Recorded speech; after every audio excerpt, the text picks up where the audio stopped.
Allez, on part en voyage, mais pas n'importe où. On va plonger ensemble dans un monde totalement invisible, mais qui est en train de redéfinir absolument tout ce qui nous entoure. C'est un univers où la matière n'est plus une limite, mais devient une sorte de pâte à modeler qu'on apprend à sculpter, atome par atome. Bienvenue dans le monde de la nanotechnologie, la science de l'infiniment petit qui nous promet des changements, infiniment grands. Voilà la question qui lance tout. Une question qui sonne presque comme de la science-fiction, non ?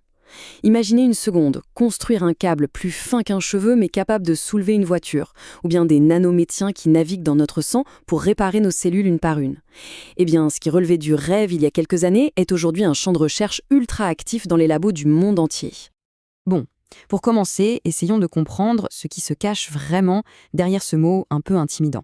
C'est quoi l'idée de base qui rend cette technologie si puissante ? En fait, l'analogie est super simple, mais ses conséquences sont vertigineuses.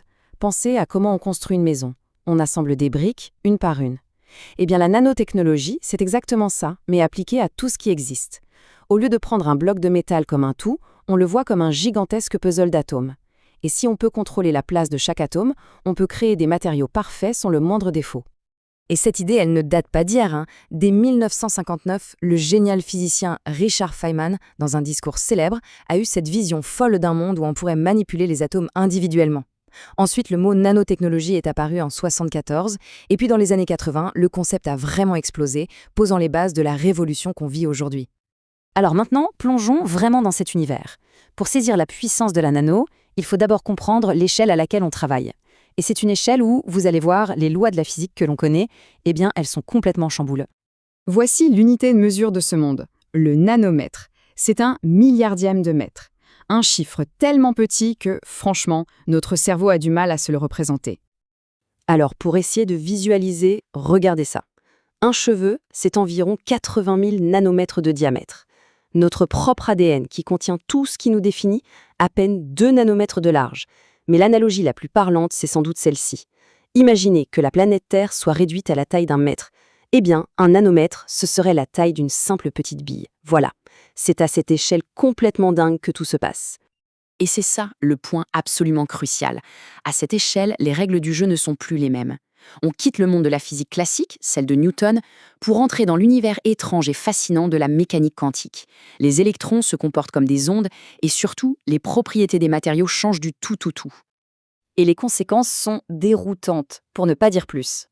Prenez l'or, ce métal jaune, si stable, symbole d'éternité. Eh bien, sous forme de nanoparticules, il change de couleur. Il peut devenir rouge, bleu, vert. Et l'aluminium, ce truc si banal qu'on l'utilise pour emballer nos sandwichs. À l'échelle nano, il devient si réactif qu'il peut servir de carburant pour les fusées. C'est la nature même des choses qui est très écrite. Au cœur de cette révolution, il y a ce qu'on appelle les nanomatériaux. Et parmi eux, il y a une famille qui se démarque vraiment. Imaginez, avec un seul élément, le carbone, mais juste en arrangeant les atomes différemment, on obtient une véritable équipe de super-héros avec des pouvoirs stupéfiants.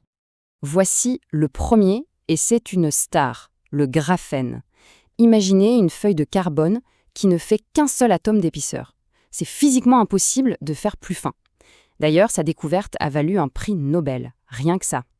Et ses propriétés sont tout simplement hors normes. C'est le matériau le plus résistant jamais testé, à peu près 200 fois plus que l'acier. En même temps, il est ultra léger et presque transparent. Et en plus, il conduit l'électricité et la chaleur mieux que n'importe quel métal. Bref, c'est le couteau suisse ultime des matériaux. Ok, maintenant on prend cette même feuille de graphène et hop, on la roule sur elle-même. Qu'est-ce qu'on obtient ? Un nanotube de carbone. Un véritable pilier de force à l'échelle moléculaire. Ils sont des dizaines de fois plus résistants que l'acier, tout en étant 6 fois plus légers. Mais leur vrai génie, c'est côté électrique. En fonction de comment on les enroule, ils peuvent être soit de superconducteurs, soit des semi-conducteurs. Ça en fait des candidats parfaits pour l'électronique du futur. Notre troisième héros a une forme bien particulière, celle d'un ballon de foot. On les appelle les fullérenes ou buckyballs pour les intimes. Ce sont des sphères de carbone creuses, de parfaites petites cages moléculaires. Et c'est justement cette structure creuse qui est leur plus grand atout. Pourquoi? Parce qu'elle permet d'enfermer d'autres molécules à l'intérieur. On peut donc imaginer s'en servir comme de minuscules chevaux de Troie pour, par exemple, livrer un médicament directement au cœur d'une cellule malade, sans toucher aux cellules saines autour. Bon, tout ça, ça peut sembler un peu lointain, de la science pour le futur. Mais en réalité, pas du tout. Loin d'être une simple curiosité de laboratoire, la nanotechnologie est déjà partout, en train d'améliorer discrètement nos vies tous les jours.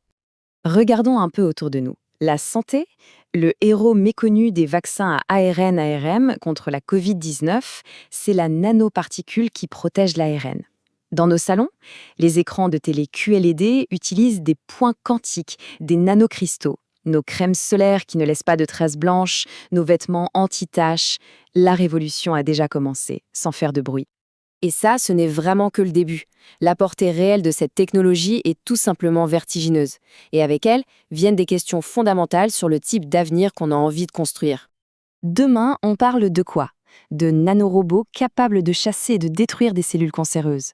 D'ordinateurs quantiques qui stockent l'info sur des atomes. Ou même d'usines moléculaires capables de construire n'importe quel objet, à partir de matières premières de base. C'est le rêve de Feynman qui devient réalité. On entre donc dans une ère complètement nouvelle. Une ère où l'humanité ne se contente plus de découvrir et d'utiliser le monde, mais où elle peut littéralement le réécrire, atome par atome. Et face à une telle puissance, la question la plus importante n'est plus technique, elle devient éthique.